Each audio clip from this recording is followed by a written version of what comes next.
पूरी बात कही थी। ये वो पार्टी थी जिसने लिखित में सबसे शपथ पत्र लिया था कि हम बंगला नहीं लेंगे। तो ये वो कहते थे जो कहते थे ना चाहूं बंगला गाड़ी, ना चाहूं हीरा मोती, केवल जन लोकपाल केवल मुझे दे।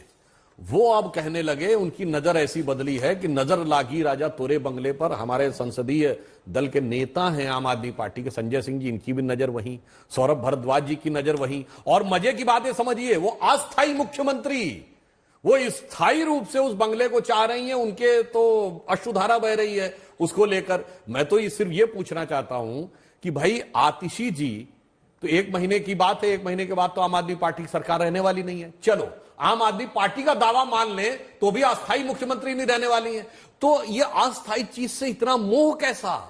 गीता का ज्ञान समझिए, इतना मोह नहीं करना चाहिए जो आपको मात्र चंद दिनों के लिए मिला है। और उसमें भी आपको चुनाव की आचार संहिता लगी हुई है। जो आज तुम्हारा है कल किसी और का था, आगे किसी और का होगा। तो मुझे लगता है ये जो इनके अंदर एक वास्तविकता क्या है कि आज जब इनको अपनी हार दीवार पर लिखी इबारत की तरह साफ दिखने लगी है, तो मुझे लगता है उस घबराहट और बौखलाहट में जो कुछ हो रहा है वो साफ दिखाई पड़ रहा है। अब रही बात इसकी कि जो इन्होंने कहा कि साहब पहले ले जाते, मैं तो कहना चाहता हूं आज आचार संहिता लग चुकी है। जब आचार संहिता नहीं लगी थी तो क्यों नहीं ले गए थे भाई? किसने रोका था? ले जाके दिखा देते। पीडब्ल्यूडी डिपार्टमेंट आपके ही अंडर में था। और मैं एक और बात कह दूं, आम आदमी पार्टी तो डिजिटल एरा में उभरी हुई पार्टी है। सोशल मीडिया ने बड़ा उपयोग करके उभरी हुई पार्टी है। ये क्या करते, एक वीडियो बनाते अनइंटरप्टेड, जैसे इनके पंजाब के मुख्यमंत्री ने एक विशेष मनोदशा में, एक विशेष मानसिक अवस्था में संसद का वीडियो बनाया था, वैसे ही बना के अनएडिटेड सोशल मीडिया पे डाल देते। देखो भाई ये है, कहीं दिख नहीं रहा है। मगर दिखाना कुछ और है, करना कुछ और है, दिखना कुछ और है, अंदर कुछ और है, बाहर कुछ और है। बस यही आम आदमी पार्टी का वास्तविक चरित्र है, जिसे दिल्ली की विवेकपूर्ण जनता आप समझ चुकी है। संजय जी, अब आप मोर्चा संभालिए और बताइए कि आज सुबह आप लोग कर क्या रहे थे? परमिशन आपको था नहीं, सिर्फ एक आपको सियासी ड्रामा चुनावों के इर्द गिर्द करना था क्या? वरना परमिशन, और जब तक सीपीडब्ल्यूडी से आप चाबी नहीं लेंगे, आप वहां पहुंच के कितना भी हल्ला कर लीजिए, कैसे वहां पर ऐसे इजाजत दी जा सकती है? दूसरा, अब ये पूरा मामला कहां पर जाकर थमेगा? आप लोगों को पहले दिखाना चाहिए था ना सर। जब बंगले की पहले बार रिपोर्ट आई और खर्च का हुआ कि इतने करोड़ का पर्दा है, इतने करोड़ का ये है, तब सारी मीडिया बोलता रहा लगातार कि दिखा दीजिए घर। तब तो अरविंद केजरीवाल जी वहीं पर थे, तब क्यों नहीं दिखाया? देखिए अंजना जी, सबसे पहली बात तो ये कि हमारे देश के जो प्रधानमंत्री हैं आदरणीय नरेंद्र मोदी जी, उन्होंने खुद दावा किया था कि 35 साल तक उन्होंने भिक्षा मांग के अपना जीवन बिताया। 35 साल तक, कितने लंबे समय तक उन्होंने भिक्षा मांग के अपना जीवन बिताया। उसके बाद क्या कहा उन्होंने एक टीवी चैनल के इंटरव्यू में? बोले मैं तो अवतार हूं, इंसान हो ही नहीं, अवतार हूं। तो अवतार कहीं भी रह सकते हैं। इतना बड़ा राजमहल बनाने की जरूरत क्या आपको? आपने पिछले 1 साल से दिल्ली के शिक्षा पे बात करते हुए बीजेपी को सुना, दिल्ली के बिजली के ऊपर बात करते हुए सुना, पानी के ऊपर बात करते हुए सुना, माताओं बहनों की, बुजुर्गों की चिंता इनके मुंह से आपने सुनी। एक बात बता दीजिए जो इन्होंने दिल्ली के लोगों के भले के लिए की हो।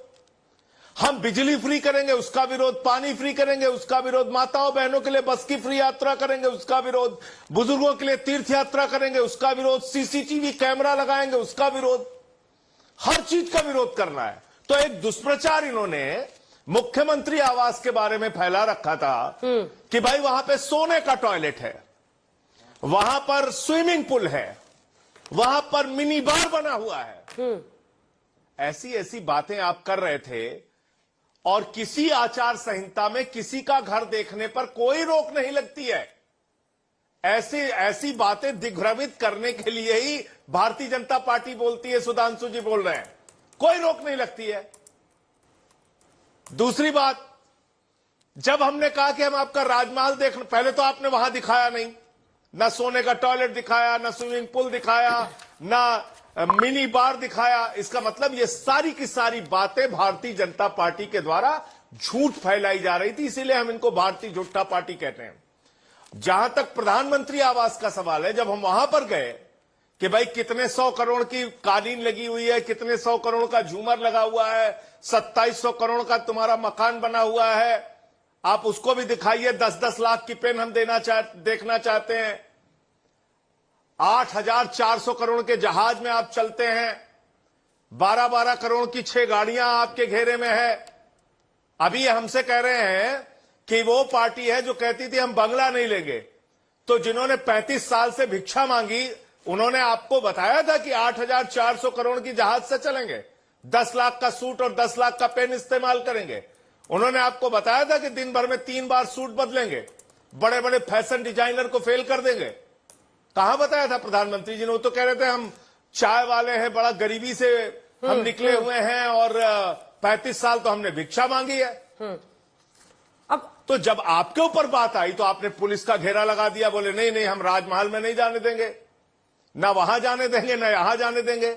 तो हम चाहते हैं इन मुद्दों पे या तो अगर आपको बहस करना है, हम डेली बहस करने को तैयार हैं, या इस पे विराम देकर दिल्ली के जनता के हितों की बात कीजिए ना।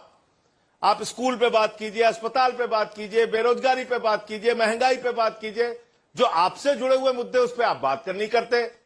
पेट्रोल देश में महंगा हो गया, डीजल देश में महंगा हो गया, बेरोजगारी बढ़ गई, 2 करोड़ नौकरियां आपने देने का वादा हर साल किया था, आज तक पूरा नहीं किया।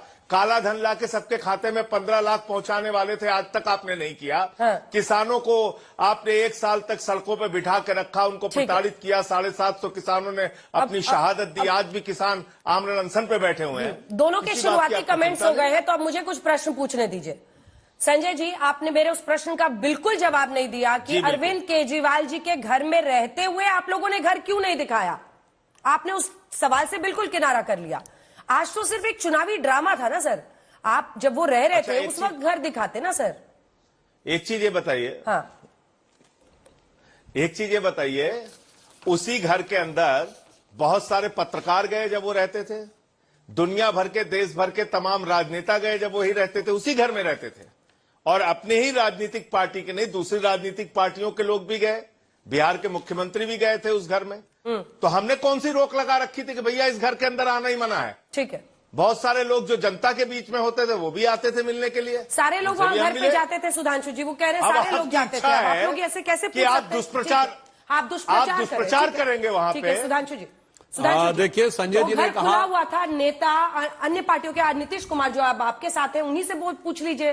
नहीं, बहुत अच्छा उन्होंने याद दिलाया। अरे बाकी तो छोड़िए, आपकी पार्टी की सांसद गई थी उसी घर में और उन्होंने सिर्फ अपॉइंटमेंट मांगा था। तो आप लोगों ने उनके साथ क्या बर्ताव किया था स्वाति मालीवाल के साथ कि यदा यदा ही महिला सांसद अपॉइंटमेंट याचति तदरि केजरीवालस्य वचनद्वयम् लात भूसा नाम कमर मध्य चटकनामुक भंजनम। फिर दिल्ली पुलिस ने कहा था जरा सीसीटीवी दिखा दीजिए, बड़ा अच्छा मौका था, देखो भाई वो नेता आई मिलने, लो सीसीटीवी देख लो। कहा सीसीटीवी गायब, सीसीटीवी फुटेज ही नहीं अवेलेबल है। अरे कितना बढ़िया मौका था आपके पास लीगली दिखाने का कि लो भाई आज हम सीसीटीवी दिखाई दे रहे हैं, मगर आप उससे चूक गए। अब मैं दोनों बातें बताना चाहता हूं कि जो आपने बात कही, मैंने संजय जी ये नहीं कहा कि आचार संहिता लगने की वजह से, आचार संहिता से पहले टोटल कंट्रोल आपका था। आचार संहिता के बाद सरकार के ऊपर बहुत से रिस्ट्रिक्शन लग जाते हैं, मंत्री अपनी बहुत सी ताकतें होती हैं जिनका इस्तेमाल नहीं कर सकते, इसलिए मन में संदेह पैदा होता है कि आचार संहिता का दिन आपने क्यों चुना। और दूसरी बात हम आपसे यह कहना चाहते हैं कि आप लोग जिस प्रकार का प्रचार दुष्प्रचार अन्य बात कहते हैं, तो प्रधानमंत्री जी का जो 10 लाख का सूट था ना, वो जानते हैं 3.5 करोड़ में नीलाम हुआ और वो 3.5 करोड़ रुपए गरीब बच्चियों के शिक्षा के लिए दिए गए। मैं पूछना चाहता हूं पूर्व में आपके साथ के कांग्रेस के कितने प्रधानमंत्रियों ने अपनी कितनी कितनी चीजों को वो किया गया है। इसलिए हम ये बताना चाहते हैं कि ईमानदारी के साथ आपको आकर यह बात करनी चाहिए, इंस्टेड ऑफ कि आप लोग आकर केवल एक प्रकार का प्रपंच फैलाएं। सुधांशु जी, लेकिन सच पता कैसे चलेगा?